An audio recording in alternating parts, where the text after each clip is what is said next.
I tried to host my first Thanksgiving alone, and it was an absolute disaster. Part 3. As the oven timer ticked down, I tried to pull myself together. My friends were on their way, and I had maybe 45 minutes left before they'd be knocking on my door. I quickly wiped down the table, set out the dishes, and popped open a bottle of wine to calm my nerves. Maybe a little liquid courage would help me get through this disaster. The doorbell rang, and I felt my stomach twist into a knot. I opened the door to find my friends standing there, each of them smiling and holding bottles of wine and flowers. They looked so happy, and I knew they had no idea what kind of chaos was happening behind the scenes. But I could feel my anxiety rising.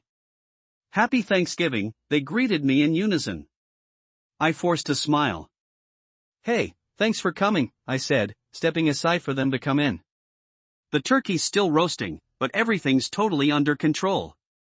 "Totally fine." They glanced around the room, taking in the slightly burnt smell that was starting to linger in the air. One of my friends raised an eyebrow.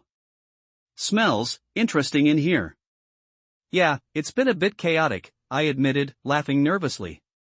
"But hey, it's Thanksgiving, right? We'll make it work." They exchanged a few looks, clearly unsure of how to respond. I led them to the couch, where we started chatting about work, life, and how busy everyone was. But all I could think about was the turkey, still not fully cooked and slowly falling further behind schedule. The conversation drifted on, but I could sense the awkwardness growing. Every time I darted into the kitchen to check on the bird, I could feel their eyes on me. I tried my best to keep it together, but the pressure was building. I didn't want to admit it, but I knew this wasn't going well.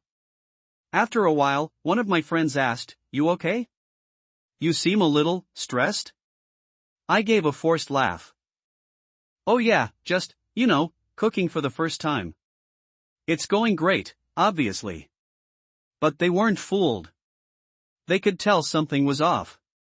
I sighed, deciding to come clean.